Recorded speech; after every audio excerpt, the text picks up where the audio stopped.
फिर आज वही दिन आया है जब हमने जश्न मनाया था। 15 अगस्त 1947 को आज़ादी का तिरंगा फहराया था। आज़ादी का जश्न मनाएंगे, देश को स्वच्छ बनाएंगे, इंकलाब का नारा देकर भारत को अमर बनाएंगे।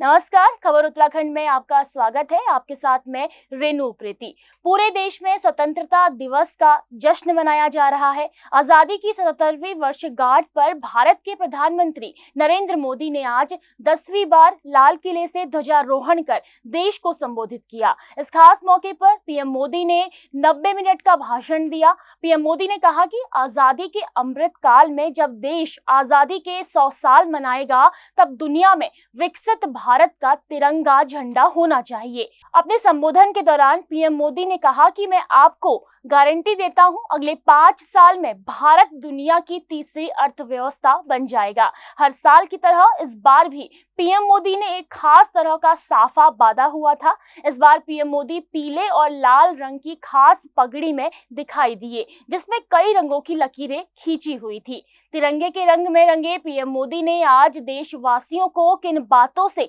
संबोधित किया, आइए जानते हैं। मणिपुर हिंसा का किया जिक्र।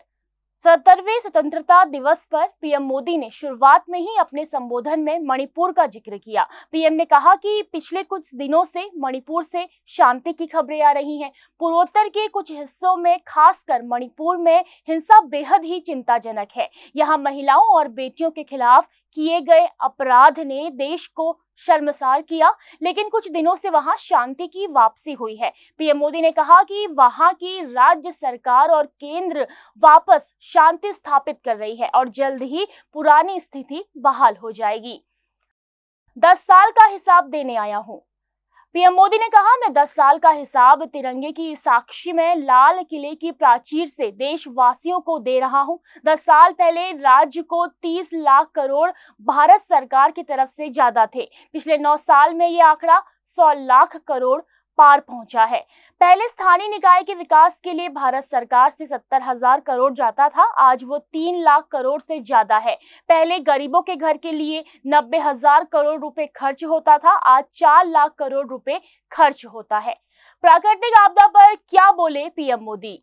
पीएम मोदी ने कहा, इस बार प्राकृतिक आपदा ने देश के अनेक हिस्सों में अकल्पनीय संकट पैदा किए। जिन परिवारों ने इस संकट को सहन किया है, मैं उन सभी परिवारों के प्रति अपनी संवेदना प्रकट करता हूं।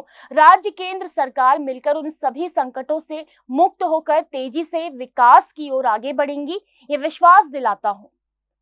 देश में अवसरों की कमी नहीं।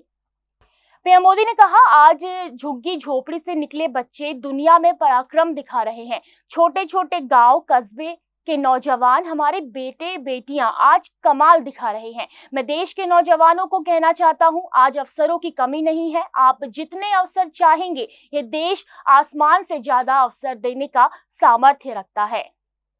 अगले 5 साल में तीसरी बड़ी अर्थव्यवस्था होगा भारत। पीएम मोदी ने कहा, 2014 में हम वैश्विक अर्थव्यवस्था में 10वें नंबर पर थे और आज 140 करोड़ देशवासियों का पुरुषार्थ रंग लाया है और हम विश्व की 5वीं अर्थव्यवस्था बन चुके हैं। ये ऐसे ही नहीं हुआ है। लीकेज को हमने बंद किया, मजबूत अर्थव्यवस्था बनाई, हमने गरीब कल्याण के लिए ज्यादा से ज्यादा धन खर्च करने का प्रयास किया। मैं आपसे वादा करता हूं कि अगले 5 साल में भारत दुनिया की तीसरी बड़ी अर्थव्यवस्था में होगा। जिसका शिलान्यास करते हैं, उसका उद्घाटन कर रहे हैं। पीएम मोदी ने कहा, देश में रेल आधुनिक हो रही है तो वंदे भारत ट्रेन भी आज देश के अंदर काम कर रही है। गांव-गांव पक्की सड़कें बन रही हैं तो इलेक्ट्रिक बसें, मेट्रो की रचना भी आज देश में हो रही है। आज गांव-गांव तक इंटरनेट पहुंच रहा है। आज भारत पुरानी सोच, पुराने ढर्रे को छोड़ करके लक्ष्यों को तय करके लक्ष्यों को प्राप्त करने के लिए चल रहा है। जिसका शिलान्यास हमारी सरकार करती है, उसका उद्घाटन भी हम अपने कालखंड में करते हैं। विश्वकर्मा योजना करेंगे शुरू। पीएम मोदी ने लाल किले से लोगों को संबोधित करते हुए कहा कि सुनार, सुतार, राजमिस्त्री, बाल काटने वाले, औजारों हाथों से काम करने वाले वर्ग को नई ताकत देने जा रहे हैं। हम इस बार विश्वकर्मा जयंती पर विश्वकर्मा योजना शुरू करेंगे। इसकी शुरुआत 13 से 15,000 करोड़ रुपए से की जाएगी।